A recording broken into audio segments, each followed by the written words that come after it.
The only player that I could see that's truly got a special whistle is Asia Wilson.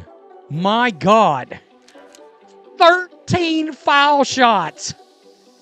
She had 13 foul attempts. Look at the rest of the team. I mean, they didn't. And nobody on the. Are you kidding me? When it comes to the Indiana Fever, the referees are looking in the opposite direction. Aja Wilson just found out what happens when the golden child trips over her own crown. After an over-the-back foul on Lexie Hull that looked more linebacker than all-star, the WNBA handed Wilson the unthinkable, a suspension. Instant karma, delivered with a side of public humiliation. The timing? Brutal. Vegas didn't just lose, they got annihilated by Indiana without Caitlin Clark. But of course, the refs tried to cover it up first. They downgraded a flagrant to a jump ball, hoping no one noticed. They were wrong. So now the question is, was this justice for Lexie Hull, or the beginning of the end for Aja's protected throne? Let's dive in. The only player that I could see that's truly got a special whistle is Asia Wilson.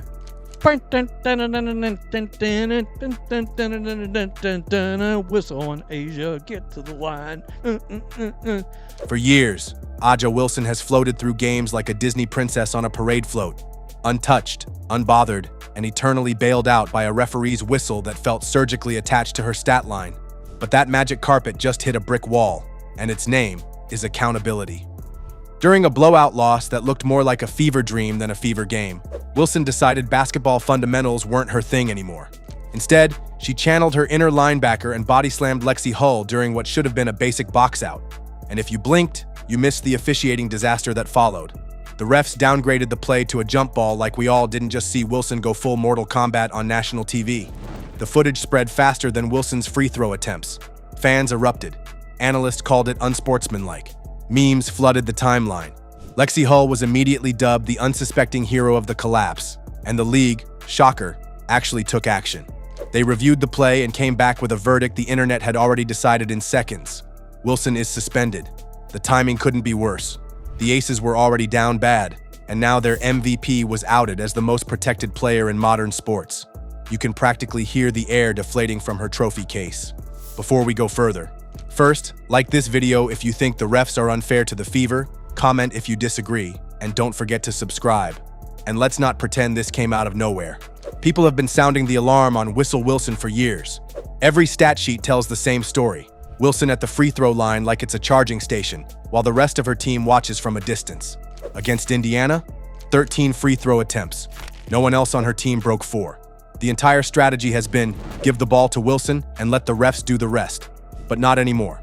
The curtain has lifted, the crowd's booing, and the WNBA finally had to admit the special treatment might be a little too obvious.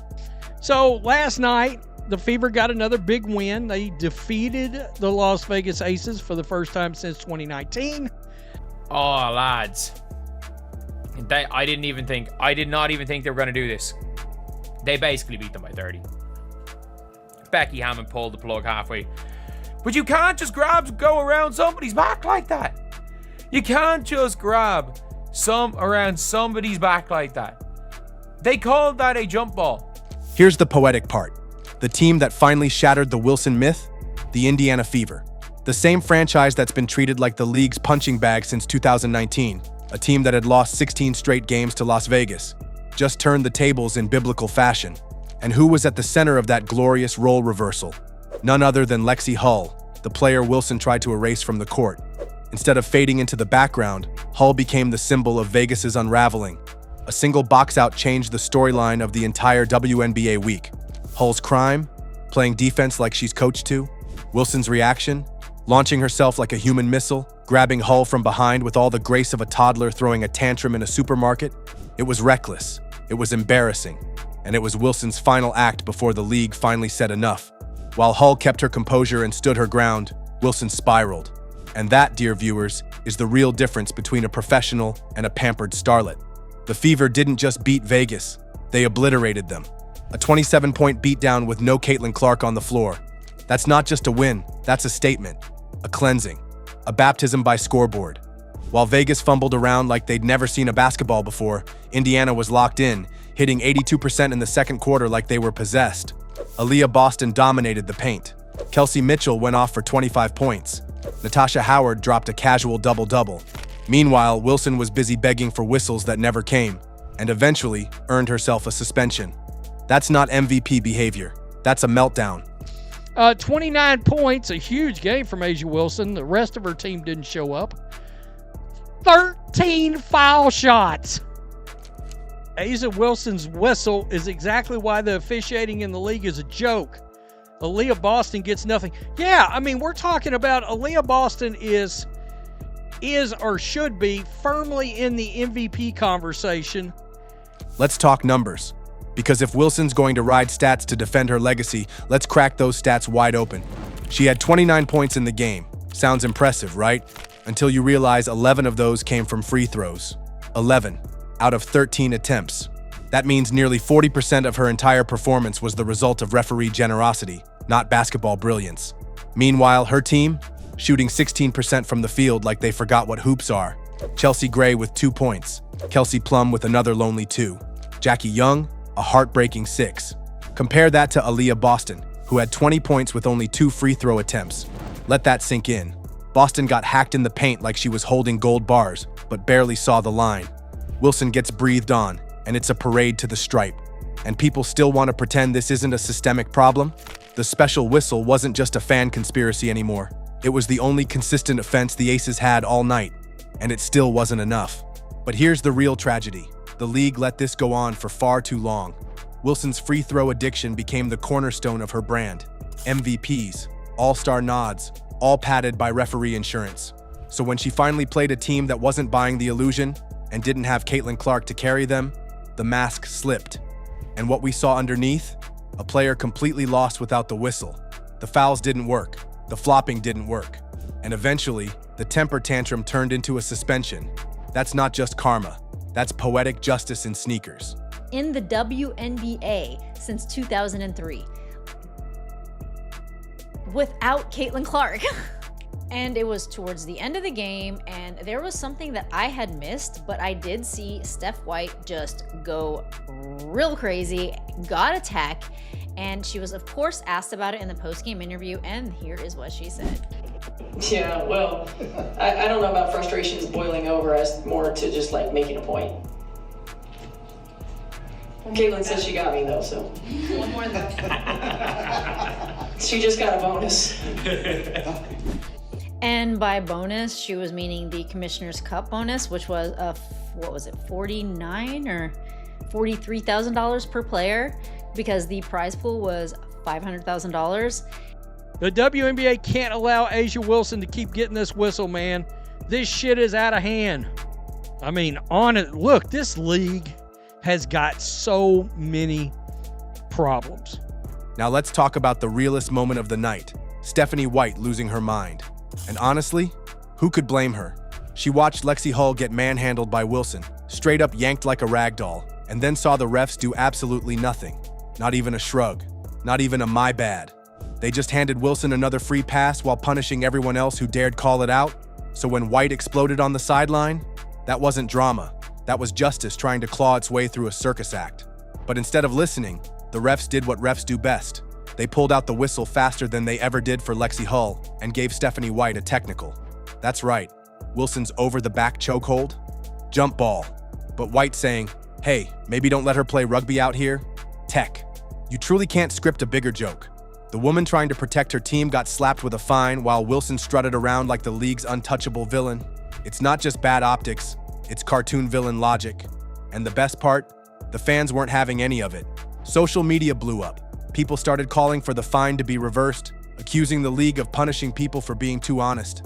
Analysts dragged the officiating as clown level. Fans mocked the refs with edited A'ja Wilson logos made entirely of whistles.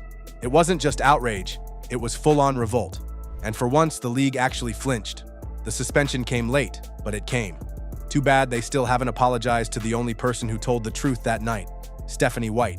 I am in shock. I am in shock. The Indiana Fever just beat the Aces. They actually haven't won a game against the Aces in 16 games. And they did it without Caitlin Clark. This team is crazy. They are beating the #1 team in the league first. And then they go and beat the Aces, who they haven't won to in 16 games. And they did it without Caitlin Clark, which is just a testament to... I mean, the league is literally helping you to win MVPs. And look, all superstars get some whistles. I get that. But holy jeez. Seriously, 81-54 last night. Let's just scroll down and see what I'm talking about. Let's not get so wrapped up in the suspension that we forget the historic beatdown that birthed it. This wasn't just a loss. It was a spiritual defeat. Vegas didn't just lose to Indiana. They got eaten alive by the team they used to mock. An 81-54 humiliation, without Caitlin Clark on the court. Let that marinate. The biggest name in basketball took a rest day, and her squad still ran the Aces out of the building like they were holding open tryouts. Every possession was a bloodbath. Every bucket felt like vengeance. Vegas looked like a team that couldn't tie their own shoes. Outside of Wilson's whistle-fueled stat padding, the Aces were ghost-level invisible. Chelsea Gray dropped just 2 points. That's not veteran leadership, that's stat sheet sabotage. Kelsey Plum, 2 points. Jackie Young, 6. The entire offense collapsed harder than the referee's credibility. They shot 26% from the field, 16% if you remove Wilson's pity parade to the line. It was horrific. A masterclass in implosion. Meanwhile, the Fever were on another planet. Kelsey Mitchell torched the net. Aaliyah Boston owned the paint. Natasha Howard looked like she was casually farming a double-double. Every player stepped up like it was the playoffs, and the scoreboard said everything. Indiana didn't just win, they exposed Las Vegas. Without the referee scaffold holding Wilson upright, the Aces are a house of cards in a wind tunnel. And now that the curtain's pulled back, the whole league sees it. Last night I said the WNBA referees are so terrible. It is so embarrassing for the league. Adam Silver needs to get involved since Kathy Engelbert won't straighten out this circus. And WNBA refs should wear clown outfits. Nothing will be done per usual. The refs, dirty players, the rest of them have got Silver in the NBA by the balls. They shouldn't. No, not terrible, corrupt. You know what? That's a great thing to have brought up. I'm so glad this guy said corrupt. Let's just say it out loud. Have we checked the referees for if they voted on the over-under point totals for A'ja Wilson? Question mark. And at the center of this glittering disaster, the referees. Oh yes, the true ringmasters of the A'ja Wilson circus. This wasn't just a missed call here and there. This was a full-blown officiating meltdown. Referees were literally looking away during plays, missing obvious fouls, and somehow always finding their whistle when it was time to gift wrap another freebie for Wilson. People joked they were wearing Wilson jerseys under their stripes, but at this point, who's laughing? There's even a darker layer brewing beneath the memes. Some fans started connecting dots, asking whether point spreads and DraftKings lines were subtly influencing calls. Think about it. Wilson's over on scoring is a cash cow for bettors. And when she's getting 13 free throws in a blowout where her team is losing by 30, questions start bubbling. Why is she the only one living at the line while everyone else is lucky to get 2? Why does the league allow one player to be officiated under a completely separate rulebook? The truth? The WNBA has a problem, and it's not just Wilson. It's the system that elevated her, protected her, and now looks ridiculous trying to defend her. Referees are supposed to protect the integrity of the game. Instead, they've turned it into a soap opera, with Wilson as the overacting lead. But now the plot twist has hit. The suspension finally landed. The myth is cracking. The circus is folding its tent. And fans? They're finally cheering for the end of the special whistle era. The suspension of A'ja Wilson isn't just a disciplinary move. It's a symbol, a crack in the facade, a warning shot to every golden child hiding behind the refs. No more smoke, no more mirrors. The era of Whistle Wilson might just be over. Subscribe for more brutal takedowns and the basketball truth no one else will say out loud.